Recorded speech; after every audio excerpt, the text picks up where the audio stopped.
Selamat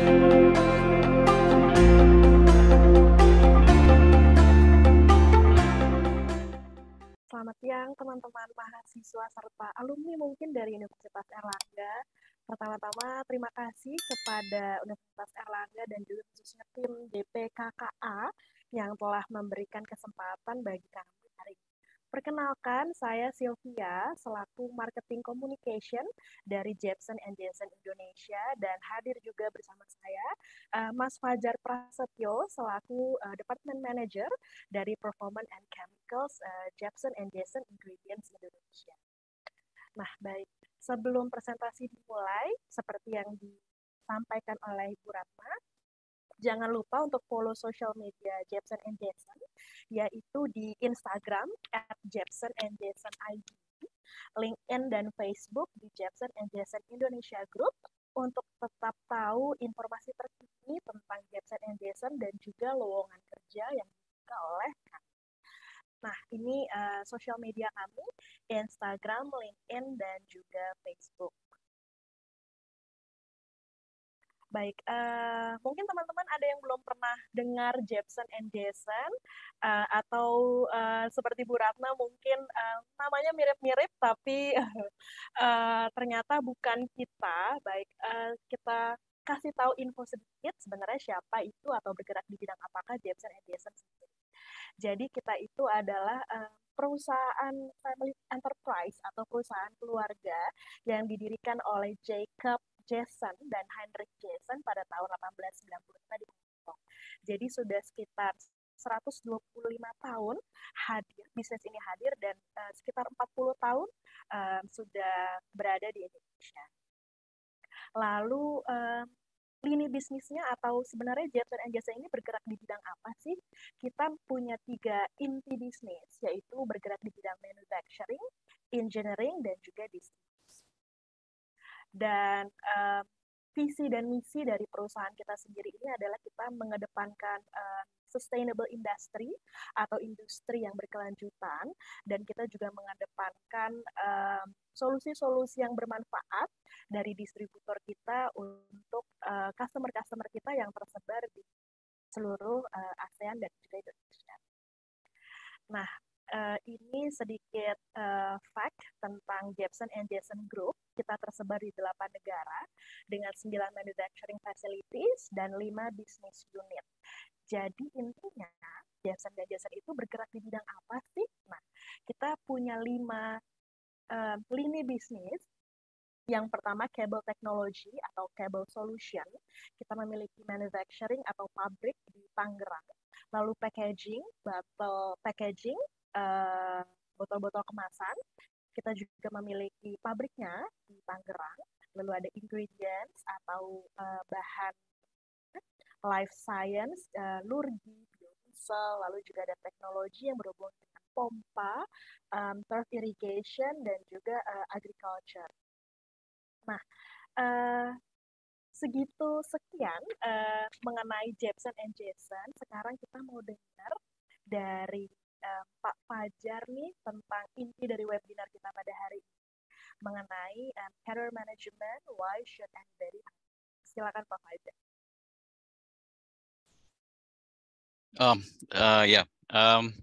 Assalamualaikum warahmatullahi wabarakatuh. Selamat siang. Merdeka. Jadi mumpung kita masih memperingati, jadi mungkin barangkali teman-teman masih ada yang ada euforia ya setelah 17 Agustusan menang beberapa lomba. Selamat siang, assalamualaikum. Thanks for having me. It's a pleasure to be here di salah satu karir event dari UNER, dan juga terima kasih kepada Pak Lastiko dan juga Bu Ratna dari tim DPKA ya. Salam kenal, saya Fajar Prasetyo, representatif dari Jepsen & Jason Group Indonesia. Nah, di sini saya memimpin operation dari Performance Chemical Department. Selain itu juga kebetulan diberikan kepercayaan untuk memimpin regional di Southeast Asia untuk portfolio manager dan juga business development. Jadi karir di Jepsen & Jason nggak hanya di scope Indonesia, tapi juga teman-teman nanti punya kesempatan untuk menjadi salah satu global citizen ya. punya exposure di dunia luar juga ya. Sedikit tentang background, saya engineering in nature. Dan suka apa namanya fotografi dan juga musik ya. Sebetulnya untuk acara university visit ini kita lakukan cukup reguler ke universitas-universitas sebagai bagian dari employer branding atau campaign. So jadi untuk apa namanya enable you to understand more about our company. Sebetulnya saya juga cukup pengen banget melihat teman-teman in person gitu ya, tapi mungkin nggak possible for the time being ya. Jadi barangkali kalau ke depan situasinya sudah cukup improve, kita bisa melakukannya secara offline di UNER ya. Nah, di dalam kesempatan kali ini saya diminta bicara tentang karir manajemen, tapi untuk memulai apa namanya topik ini, saya sedikit menyinggung tentang Jepsen and Jason gitu, di luar dari yang disampaikan oleh Bu Sylvia atau Bu Anissa tadi ya. Jadi Jepsen and Jason itu family owned company ya. Jadi ada teman-teman yang mungkin familiar dan ada teman-teman yang mungkin nggak familiar. Sebetulnya ya, itu cukup dimengerti karena kita itu lebih fokus ke B2B industri. Jadi kita lebih ke apa namanya business to business. Pasarnya adalah pasar-pasar industrial gitu ya. Berbeda dengan typical B2C ataupun FMCG yang dia punya exposure di consumer basis gitu ya. Jadi kita lebih dealing ke manufacturing company. Nah, tapi bagaimanapun sebetulnya Jepsen and Jason itu ada di semua elemen kehidupan. Jadi dari sabun yang kita gunakan, dari odol yang kita gunakan, termasuk pharmaceutical yang kita konsum, itu ada produknya Jepsen and Jason gitu ya. Nah, selain itu, Jepsen and Jason sendiri itu merupakan salah satu company yang pioner di carbon neutrality ya. Mungkin ini menjadi isu yang cukup happening sekarang ini tentang climate change ya. Climate change. Sebetulnya apa namanya? Kalau kita lihat dari berita public news di dunia ini ada yang namanya Paris Agreement.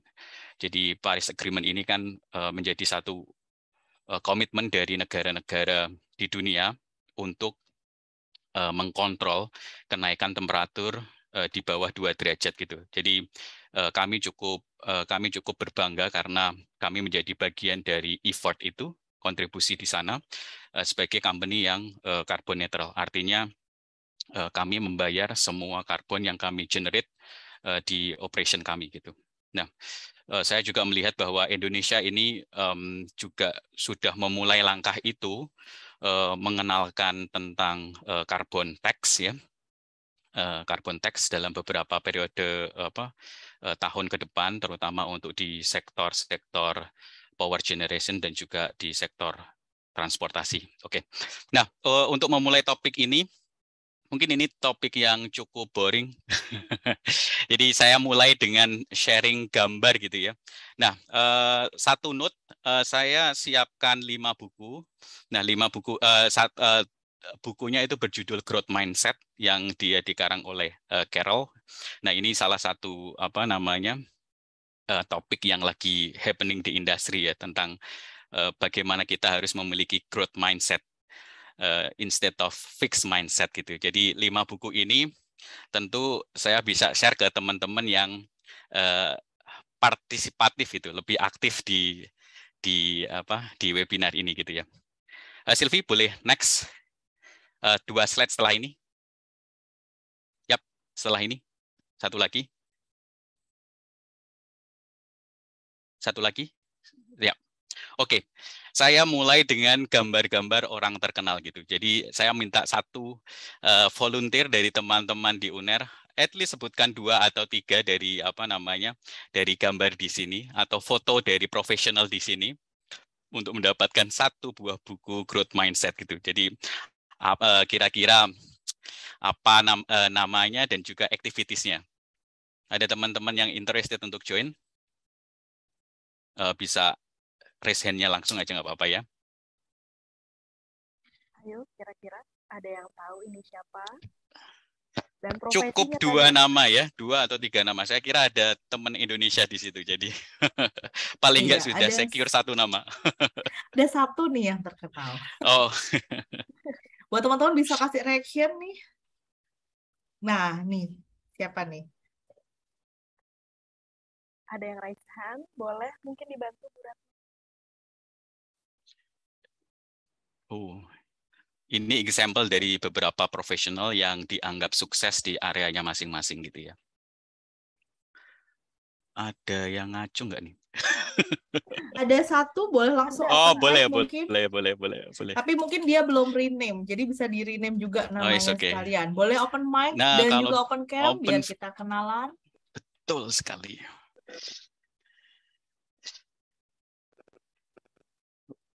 Halo, Halo, Mas Mbak peserta, Mbak Malu-malu. ya. boleh? Namanya siapa? Halo. Yang raise hand ada 2. Oke, kalau yang pertama nggak bisa, Tiara Z bisa open mic and open kamera biar kita kenalan. Halo, Ya, halo, Tiara. maaf izin masih belum bisa open kamera. Oke. It's okay. Oke, open mic deh.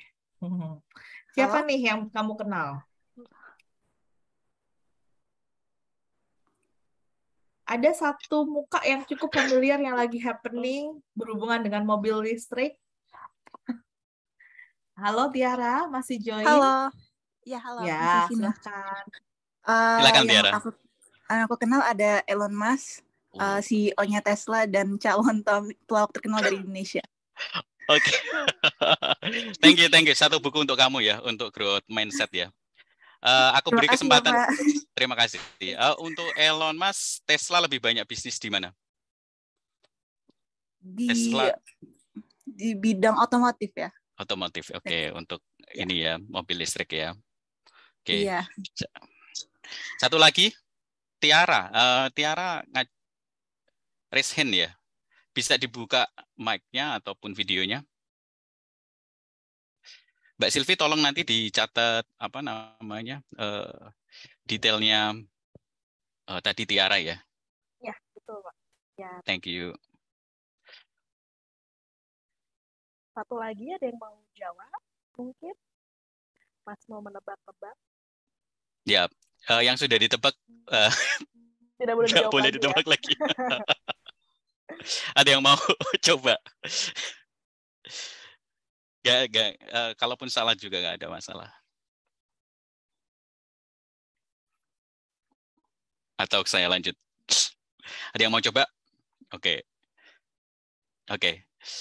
Mungkin next ya, kita ada pertanyaan lanjutan lagi. Oke. Nah, untuk gambar sebelah kiri itu Muhammad Yunus, beliau dikenal sebagai social entrepreneur ya, yang diberikan hadiah Nobel. Jadi satu institusinya itu Grameen Bank, dia merupakan salah satu pioner dari konsep microcredit and microfinance, dan dia salah satu tokoh yang dikenal juga mengempower women ya. Jadi semua kredit-kredit dari banknya itu lebih banyak ke wanita gitu, karena wanita dianggap dia lebih punya kemampuan finansial dan juga dia lebih patuh untuk pembayaran kredit gitu. Dan segmennya adalah teman-teman orang-orang yang dia mempunyai quality yang poor untuk dapat traditional bank loans ya. Nah, yang bapak-bapak yang di sebelah kanannya, ini Jack Welch. Nah, ini merupakan American Business Executive. Ini cukup dikenal di industri, terutama untuk di industrial solution ya, baik itu dari pesawat terbang maupun dari chemical industry. Ini sudah menjadi CEO dari General Electric itu tahun 81 sampai tahun 2001.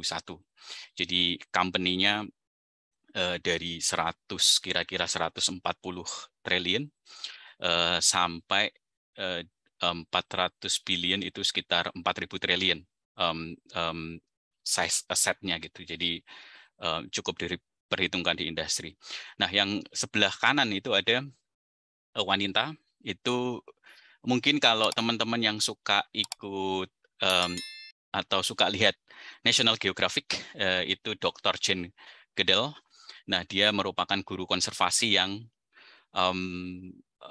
lebih fokus ke pengembangan simpanse ya. Dia ada hampir 60 tahun studi tentang simpanse dari dari pertama kali dia ketemu di Tanzania itu 1960.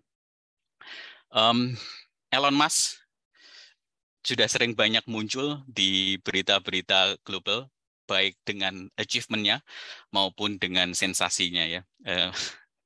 Dan sekarang menjadi salah satu orang terkaya di dunia ya. Yang sebelah Elon Musk itu ada Mark Benioff, dia CEO dari Salesforce.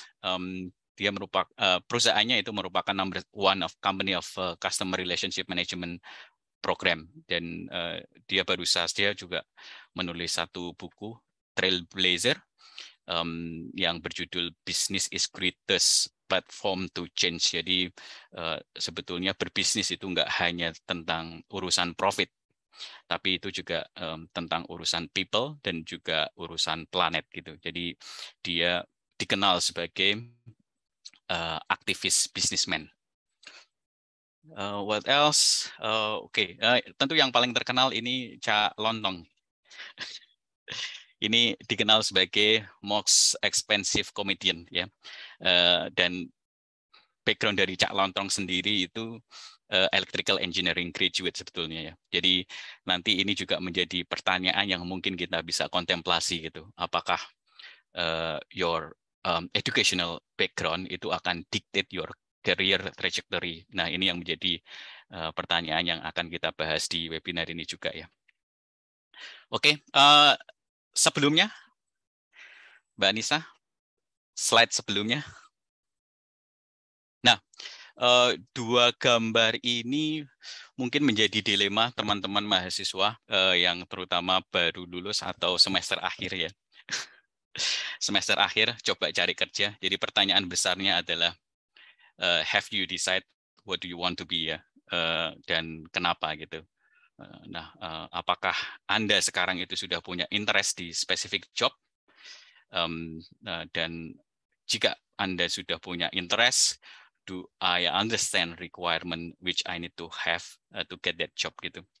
Dan pertanyaan ketiga adalah, apakah tadi yang saya sampaikan, apakah degree saya atau educational background saya itu akan mempengaruhi career trajectory. Nah, 3 pertanyaan ini saya juga jadikan sharing session untuk teman-teman yang ada di sini. Kira-kira sudah ada nggak teman-teman di sini itu sudah punya pikiran, kira-kira saya pengen jadi apa ya setelah lulus dari universitas gitu. Satu, dua, teman yang sudah berani menyuarakan gitu. Menyuarakan aspirasinya gitu. Kira-kira ada nggak teman UNER di sini? Hayu.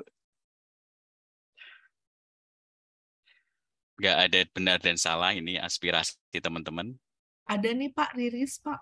Oh, Mbak Riris. Halo Mbak Riris. Pripun kabari? Mbak Riris, monggo Mbak Riris. Ada juga Nabilah juga. Boleh, dua ya. Bukunya terbatas, jadi 2 boleh. Yuk Mbak Riris, boleh? Ya, halo. Bisa di-share? Yap. Pak, kalau boleh diulang tadi pertanyaannya, soalnya agak ini putus-putus tadi. Oh ya, sorry ya. Nah, Mbak Riris ini sudah punya interest di spesifik job nggak? Kira-kira nanti kalau sudah lulus dari UNER, sudah lulus dari kampus itu pengen jadi apa kira-kira? Kalau sejauh ini sih Pak ya, saya tuh ingin sekali untuk fokus di bidang project manager khususnya, soalnya selain emang saya suka ya untuk manage suatu event atau project itu, emang ya sudah punya beberapa pengalaman di situ gitu Pak. Tapi selain di project manager, saya juga tertarik di bidang research dan analisis Terus karena juga ya lagi-lagi saya juga punya pengalaman di situ dan itu hal yang saya sukai gitu. Oke. Jadi project manager dan juga research and analysis gitu. Kalau boleh tahu backgroundnya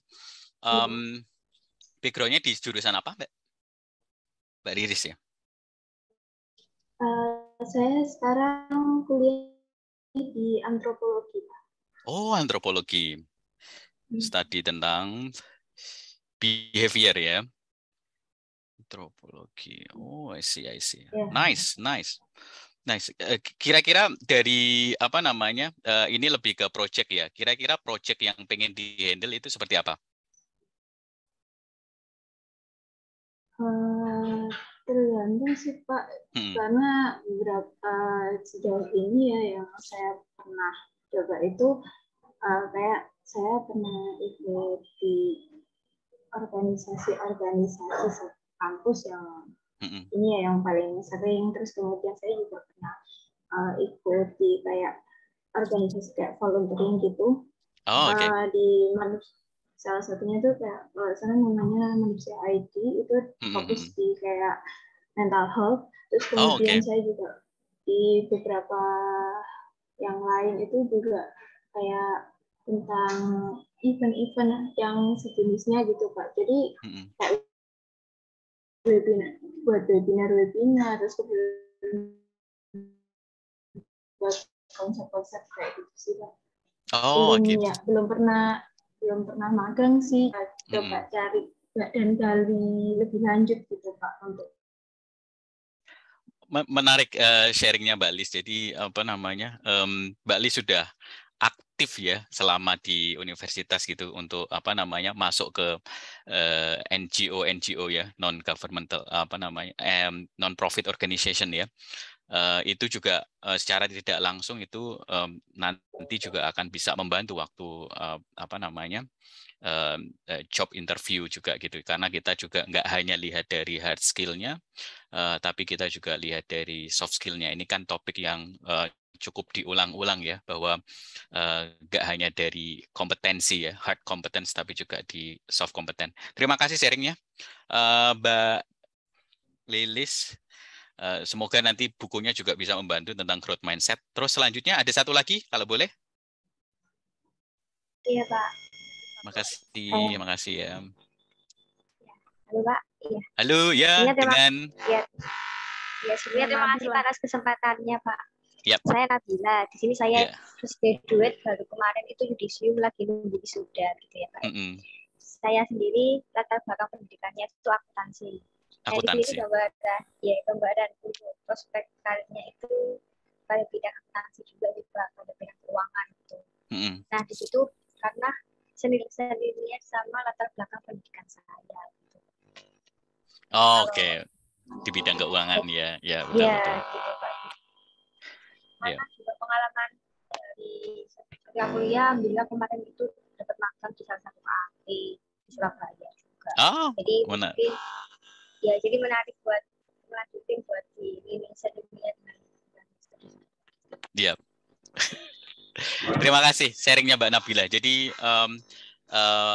aspirasi karirnya kurang lebih align dengan background yang dipunya gitu, dari akuntansi masuk ke keuangan.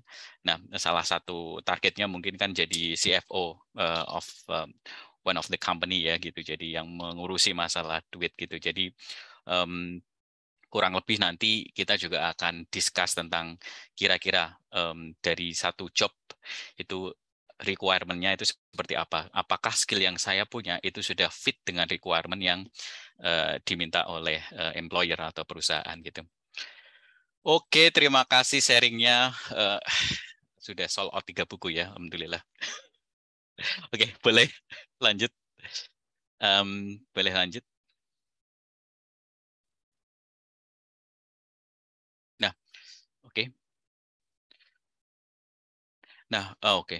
Nah, terima kasih Mbak Silvi. Nah, ini saya coba memberikan gambaran tentang apa yang terjadi di dunia luar, termasuk apa yang terjadi kepada Anda yang sekarang ini gitu. Jadi saya pengen lihat dari faktor eksternalnya dan juga kita coba lihat dari faktor internalnya gitu ya. Sebentar. Ini kalau pointer nggak bisa ya. Oke. Pointer nggak bisa ya, Sylvia? Oh, pointer dari tempatmu ya? Iya, Pak. Dari Kita coba bunderin yang dismal economic growth and job market ya. Oke, saya sedikit sharing tentang dismal economic growth and job market gitu.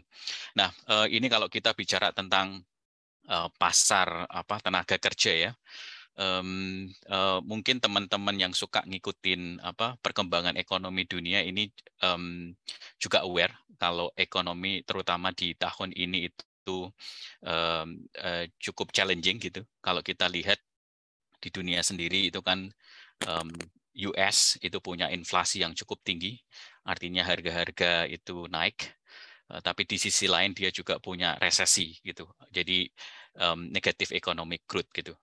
Indonesia cukup beruntung karena kita mengandalkan pasar domestik yang kurang lebih relatif cukup stabil. Jadi kita masih bisa mempertahankan economic growth walaupun kecil gitu ya. Ini tentu saja menjadi runtutan dari efek pandemik gitu. Walaupun sekarang barangkali sudah lumayan reda dan mungkin akan dijadikan endemik, tapi damage kerusakan di ekonominya itu sudah cukup masif ya. Jadi kalau kita bicara COVID, efek COVID di dunia kerja dan dunia pasar kerja ini pandemik itu sudah, terutama di Indonesia itu pandemik sudah memberikan efek kehilangan sekitar 30 juta pekerjaan di Indonesia saja, gitu. Padahal angkatan kerja di Indonesia itu tiap tahunnya kurang lebih dari teman-teman mahasiswa yang lulus itu kurang lebih ada 2,6 gitu. 2,6 juta pekerja gitu. Nah, ini juga yang menjadi concern. Jadi kita harus tahu bagaimana kondisi job market. Dan beruntungnya sekarang karena kondisi ekonomi sudah cukup oke gitu. Jadi saya juga sekarang sudah melihat beberapa rekrutmen oleh perusahaan gitu. Dan kalau teman-teman lihat di Jepsen & Jason sendiri bisa akses di websitenya itu sudah mulai banyak rekrutmen pekerjaan-pekerjaan baru gitu ya. Nah, kalau lihat dari Indonesia sendiri itu kan tadi butuh 2,4 million pekerja baru gitu. Dan kalau kita reflect ke faktor-faktor makroekonomik sebetulnya 1% dari GDP growth itu membuahkan kira-kira 300.000 pekerjaan gitu. Jadi kalau angkatan kerjanya itu 2,4, Indonesia itu kira-kira butuh sekitar 7-8% economic growth untuk menampung semua pekerjaan. Tapi di situ juga terutama setelah COVID ini ada silver lining ya, atau ada blessing in disguise lah istilahnya ya.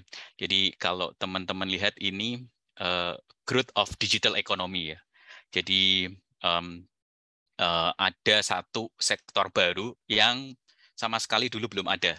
Sama sekali 10 tahun, 5 tahun, ataupun 10 tahun lalu belum ada, tapi sekarang itu sudah muncul gitu. Digital economy, posisi-posisi baru untuk engineer, untuk ekonomis itu mulai muncul gitu. Nah, kalau lihat dari size digital economy, tahun 2020 itu sekitar 44 billion. Dan proyeksinya Indonesia itu akan terus berkembang mencapai nilai sampai 120 billion di tahun 2030. Nah, ini semoga teman-teman juga bisa memanfaatkan momentum gitu, bahwa di area-area teknologi ini juga terbuka kesempatan yang cukup luas. Dari Jepsen & Jason sendiri juga kita coba berpikir untuk bisa menutilize momentum ini gitu dengan create satu platform untuk di digital economy ini. Nah, main drivernya ini kan tentu dari apa namanya, kalau yang lebih dekat dengan teman-teman itu di transport ya, muncul Gojek, Gokar gitu ya, Grab gitu, di apa education technology, health technology, dan juga fintech. Nah itu kalau kita bicara tentang economic growth dan job market gitu. Nah, apa yang terjadi? What happened? Kadang-kadang teman-teman juga not knowing what's wait in the real world gitu. Jadi sekarang ini sebetulnya terdapat banyak bisnis uncertainty gitu ya. Supply disrupsi itu terjadi hampir di semua manufacturer.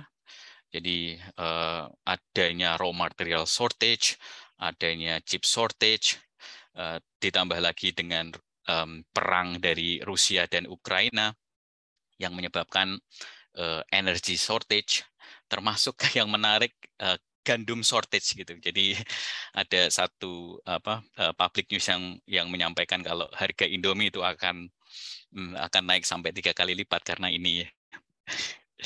Nah, itu juga menjadi concern apa yang terjadi di dunia sekarang ini gitu. Terlebih tadi saya sampaikan tentang climate change, kenaikan dari suhu bumi yang menyebabkan banyak terjadi apa namanya natural disasters ya. Jadi ada flooding cukup sering sekarang kalau kita amati, terus walaupun di negara-negara maju ya, kemarin kalau kita lihat Korea itu kan banjirnya cukup parah ya, walaupun sudah ada sistem yang ini. Nah, itu kalau kita lihat dari faktor eksternal.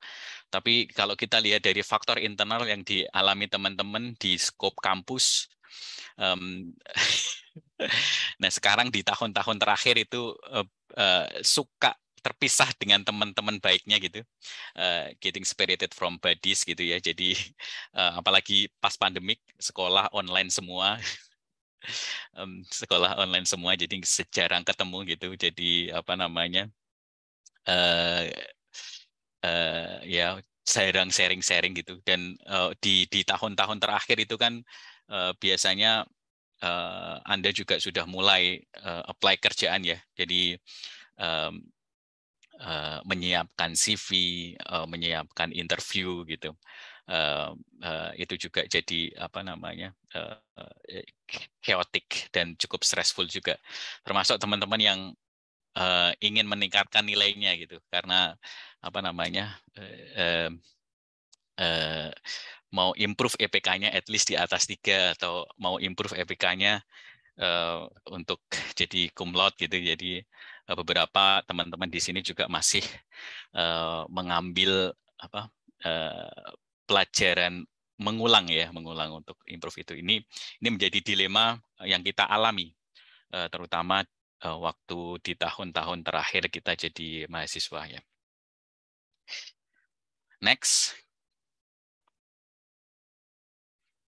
Nah, ini barangkali ranahnya Pak Eko ya, tentang sastra Inggris ya.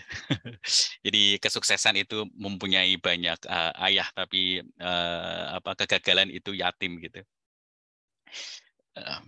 Jadi kalau waktu kita sukses itu kelihatannya banyak orang yang mendekati gitu, tapi kalau kita gagal seringkali kita merasa sendiri gitu ya. Itu salah satu pelajaran yang juga kita bisa ambil gitu ya.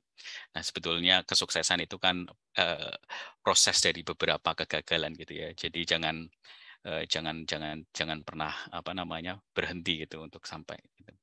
Nah, next.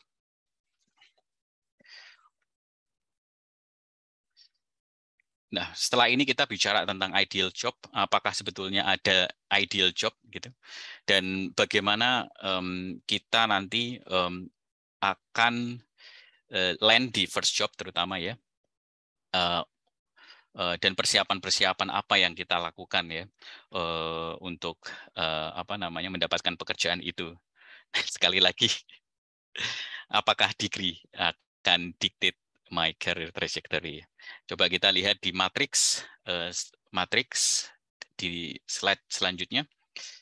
Nah, di panah biru itu kira-kira merupakan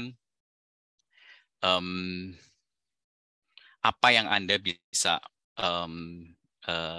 offer, yang berikan atau Anda bisa tawarkan ke company. Dan sebelah arrow yang biru yang sebelah kiri itu tentang ekspektasi Anda atau what you wish for gitu ya. Nah, kalau kita lihat di sini itu kan apa yang kita bisa tawarkan ke company. Kita punya grit, skill, apakah kita punya experience, apakah kita punya networks gitu. Intinya adalah what it takes for you untuk bisa apply di company tersebut gitu. Nah, di sisi lain kamu kan juga punya, Anda juga punya apa yang Anda wish gitu. Apakah itu berupa financial? Mungkin ya lebih banyak di financial, apakah itu di experience, knowledge yang baru, sense of achievement, network yang baru, ataupun lifestyle balance. Nah, tapi di sisi lain juga ada matrix yang correlated dengan company. Jadi apa yang company expect dari calon-calon employee-nya. Yang pertama tentang cognitive skill, ini related dengan hard skill yang Anda punya, hard competence yang Anda punya, jadi ilmu-ilmu yang related dengan major yang Anda ambil di kampus. Dan ketiga lainnya ini lebih related ke soft skill yang Anda punya tentang self-management, working with others gitu. Participating and contributing. Ini soft skill yang barangkali kalau tadi Mbak Lilis cerita ya, dia join di beberapa NGO dan juga non-profit organisasi dan beberapa activities di soft skill ini sangat membantu, terutama di dunia profesional, dan kita bisa lebih mengasah itu di dunia profesional. Jadi nah, dengan soft skill dan hard kompetensi itu artinya kita harus butuh yang sebelah kanan,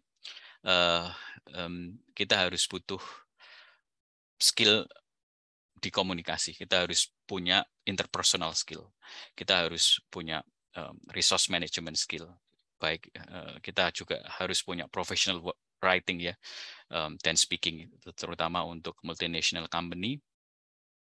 Inggris jadi apa namanya, bahasa bisnis, daily business language gitu ya. Jadi kita juga harus improve profisiensinya baik dari bahasa Indonesia maupun di bahasa Inggris. Dan beberapa dari teman kami itu juga fluent di Mandarin gitu. Jadi itu menjadi salah satu nilai plus juga buat Anda ke depan. Oke, next. Nah, ada yang familiar dengan Maslow Hierarchy of Needs. Ini sekedar untuk membuka apa namanya, wawasan dan juga perspektif teman-teman tentang motivasi, bagaimana motivasi bekerja gitu. Ada satu atau dua teman yang willing untuk share. Kita punya 3, berarti saya masih punya 2. Sudah ada familiar?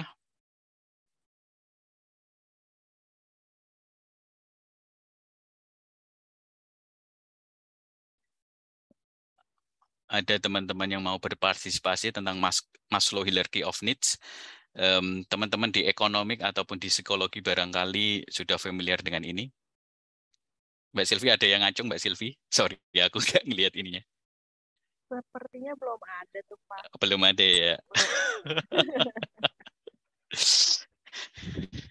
Jadi oke, saya lanjut aja. Hierarki ini itu suggest kalau people atau orang itu termotivasi dari berbagai macam ya. Tapi yang pertama tentu motivasi dari basic need-nya. Basic need itu kita bicara tentang sandang, pangan, dan papan sebelum masuk ke motivasi-motivasi yang lain, atau kita bilangnya more advanced need ya. Nah, motivasi yang ada di bawah ini lebih ke physical requirement ya. Tadi sandang, pangan, papan. Nah, setelah sandang pangan papan ini bisa terpenuhi, baru orang itu akan termotivasi ke next level gitu. Nah, kita bicara tentang security dan safe life. Nah, safe life ini baik ataupun security ini bisa jadi security secara kesehatan, bisa jadi security secara financial ya. Nah, setelah security dan safe life ini terpenuhi, kita akan masuk lagi ke needs yang ke atas, itu tentang social need. Jadi dia nggak hanya cari duit, dia nggak hanya cari kebebasan financial, tapi di dalam satu pekerjaan dia juga mencari acceptance, ya, belonging di satu company gitu. Jadi dia merasa bahwa dia berkontribusi di satu company. Dia merasa bahwa satu pekerjaan ini punya suasana kekeluargaan yang saling support gitu ya. Jadi dia bisa berkembang lebih lanjut. Nah, by the time setelah terpenuhi kebutuhan-kebutuhan itu, nanti Anda akan naik lagi ke esteem need. Nah, ini juga orang itu setelah 3 kebutuhan itu terpenuhi, orang itu akan mencari kebutuhan untuk diapresiasi, kebutuhan untuk dihormati gitu ya. Nah, kebutuhan kalau dia di-acknowledge kalau dia bisa berkontribusi ke entah itu ke perusahaan ataupun society yang lebih luas itu. Nah, ini sampai ke level yang paling atas adalah kebutuhan untuk mengaktualisasikan diri gitu. Dalam beberapa case pencari kerja itu nggak hanya melihat dari physiological, jadi nggak hanya dari financial saja gitu, tapi dia juga mencari kenyamanan bekerja dalam satu perusahaan. Artinya satu environment itu cukup suportif untuk dia berkembang gitu, dan mengaktualisasikan dirinya gitu. Mungkin bahasa-bahasa teman sekarang yang lebih relevan itu making an impact gitu. Itu yang sering saya dengar gitu ya. Oke, lanjut.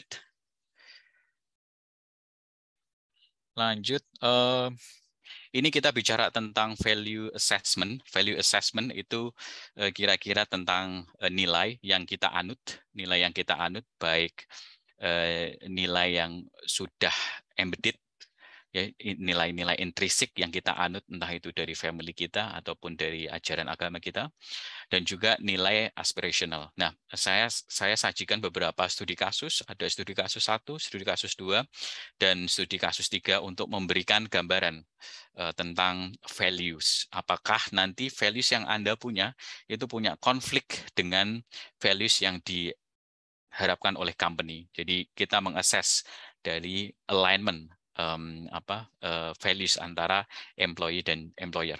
Nah, untuk studi kasus pertama, saya diberikan offer yang cukup menarik sebagai service technician at global company.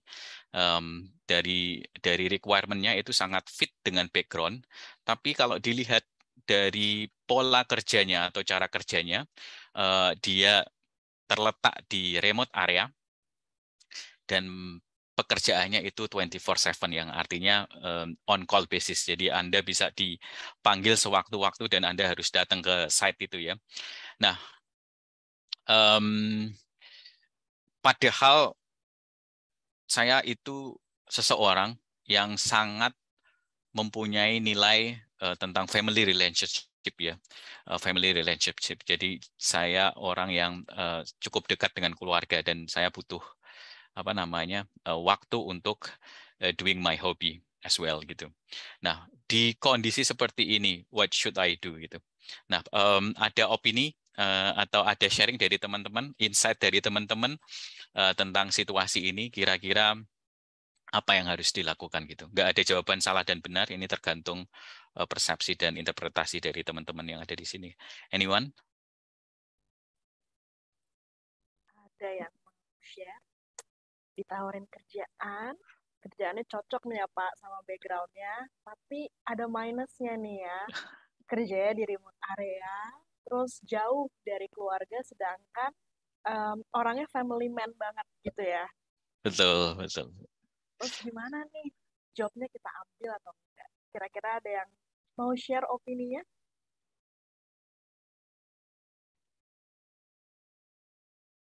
Ada teman-teman raise hand, mau coba untuk sharing?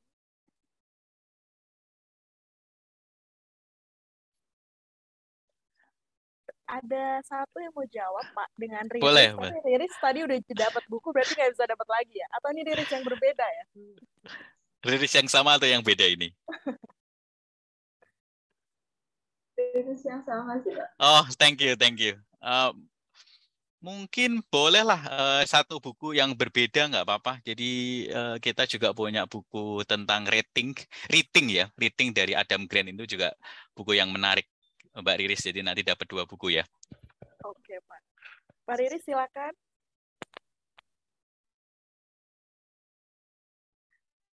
Terima kasih banyak, Pak. Sama-sama. Ini saya kalau dari saya melihat dari kasus ini gitu, menurut saya pribadi harus dilihat dulu nih, Pak, seberapa besar kebutuhan kita akan kesempatan kerja ini. Kalau misalnya emang saya harus benar-benar dapat kerja gitu dalam waktu yang dekat, terus kemudian memang posisi udah benar-benar nggak ada kerjaan sama sekali gitu, dan saya butuh sesuatu yang bisa menghasilkan uang. Ya menurut saya ya kenapa enggak gitu, karena sekali lagi sesuatu itu butuh suatu pengorbanan gitu kan Pak untuk mendapatkan sesuatu. Nah di sini bisa diambil dulu kerjaan ini, selain juga bisa menghasilkan secara finansial ya Pak ya, kita dapat gaji dan lain-lain, itu sudah pasti kalau sudah kerja, tapi di sisi yang lain kita juga dapat pengalamannya gitu, karena kalau menurut saya melamar pekerjaan sana sini itu kalau nggak ada pengalaman itu susah sekali, saya nggak tahu sih, dan itu ya kita harus realistis dengan itu gitu Pak, nggak hanya bisa sekedar idealis dengan apa yang kita punya, yang kita anut gitu, tapi nanti ketika sudah memiliki pengalaman dan lain sebagainya itu berbeda lagi gitu, kita bisa lebih mencari sesuatu yang lebih fit dengan diri kita gitu sih Pak. Kalau dari saya seperti itu. Thank you. Insightful. Thank you Mbak Riris untuk sharingnya ya. Ya, memang kadang-kadang kita juga dihadapkan dengan reality yang ada gitu ya tentang job opportunity. Nggak seideal yang kita ekspektasikan gitu. Ada beberapa sacrifice yang kita harus lakukan gitu. Nah, jadi pertanyaannya apakah kita bisa berkompromis tentang value-value yang kita anut gitu? Jika jawabannya memang iya, nah saya rasa we can go ahead with it gitu. Jadi ini bukan itu memang value yang kita anut, tapi bukan merupakan salah satu prioritas value yang kita punya. Kita bisa kompromis kalau situasinya memaksa seperti itu gitu. Jadi saya juga more or less agree dengan pendekatan dari Mbak Riris ya. Thank you. Oke, saya akan masuk ke studi kasus 2 dan 3, tapi sebelumnya saya mohon maaf karena 2.20 ada ada menjadi speaker lagi untuk regional event. Jadi saya nanti barangkali pamit di 2.15, tapi mungkin dari Mbak Sylvie dan juga dari DPPKA kalau kita bisa organize lagi gitu, saya sangat appreciate untuk bisa melanjutkan lagi dengan teman-teman di UNER gitu. Nah, studi kasus yang kedua ini tentang saya diberikan offer cukup tinggi, high paying job, dan saya tahu salah satu organisasi ini itu affiliated dengan case of environment exploitation ya. Jadi mereka hanya fokus di profit tanpa peduli tentang sustainability di nature gitu. Nah, dalam hati dia punya values bahwa suatu company itu nggak harusnya care tentang profit saja gitu, tapi juga people and planet gitu. Apakah saya akan mengambil job ini? Ini juga mungkin pendekatannya sama dengan apa yang disampaikan Mbak Riris tadi ya. Jadi kita coba melakukan value assessment gitu. Apakah yang kita miliki, value yang kita miliki itu menjadi prioritas value yang kita punya. Nah, kalau itu menjadi prioritas value dan kita nggak bisa berkompromi, jadi kita disarankan untuk tidak menerima pekerjaan itu ya, for some reason gitu, karena kedepannya itu selalu ada konflik gitu tentang nilai-nilai yang dianut gitu. Itu tentang value assessment. Jadi boleh ke bawah Kak Silvi. Jadi kasus ketiga kita skip. Nah, ini yang coba kita bawa gitu. Bagaimana kita bisa mengklarifikasi nilai yang kita anut dan juga nilai-nilai yang perusahaan anut gitu. Saya akan bicara tentang clarifying your value, skill assessment, dan juga understanding your life goal and personal vision. Ya, oke. Next di clarifying values. Nah, values ini atau nilai ini kan diartikan sebagai moral standard, moral kompas atau principle standard. Nah, nilai-nilai ini yang meng-guide bagaimana kita merespon terhadap situasi ya. Ada juga ada dua kategori values, ada core value dan juga ada aspirational value. Nah, core value itu apa yang sudah tertanam di dalam hati kita gitu. Apakah kita punya nilai-nilai tentang kejujuran, apakah kita punya nilai-nilai tentang trust, itu merupakan satu common trust common values yang umum dimiliki gitu ya. Nah,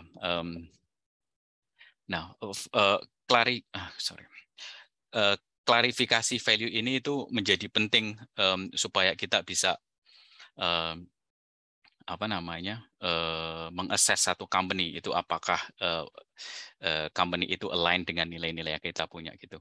Nah, sekarang ini kalau kita lihat itu kan banyak pekerjaan yang nggak hanya menawarkan tentang gaji sekali lagi. Nah, banyak pekerjaan yang menawarkan tentang purpose gitu, making impact to society gitu. Nah, ini menjadi pekerjaan yang menarik karena nggak hanya memberikan kompensasi finansial, tapi juga kalau Anda bekerja dengan purpose, kalau Anda bekerja dengan kalau hasil pekerjaan Anda itu Anda tahu memberikan impact yang lebih, nggak hanya buat diri Anda, tapi untuk society Anda, itu akan lebih memberikan daya juang ya, resilience untuk waktu Anda bekerja gitu ya.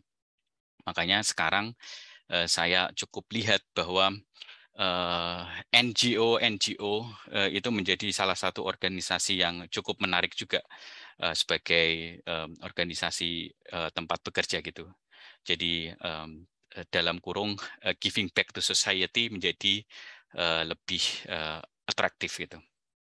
Nah, kenapa saya menyarankan untuk clarifying values ini, karena potentially itu kita akan ada konflik dengan antara values pribadi dan juga values company. Itu yang kita bicarakan di studi kasus yang tadi ya. Oke. Jam berapa ini? Kak Silvi. Oke, next Kak Silvi. Nah, ini tentang skill assessment. Nah, skill assessment ini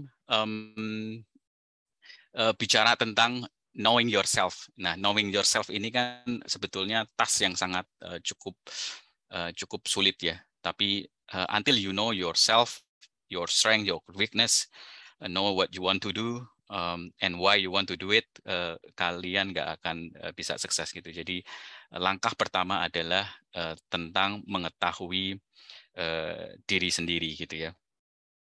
Oke. Kak Silvi, ya ini tentang stage of competence. Nanti saya coba jelaskan lebih lanjut. Jadi nanti file ini juga akan kita share ke teman-teman. Next Kak Silvi. Ya, tentang skill assessment question. Lanjut.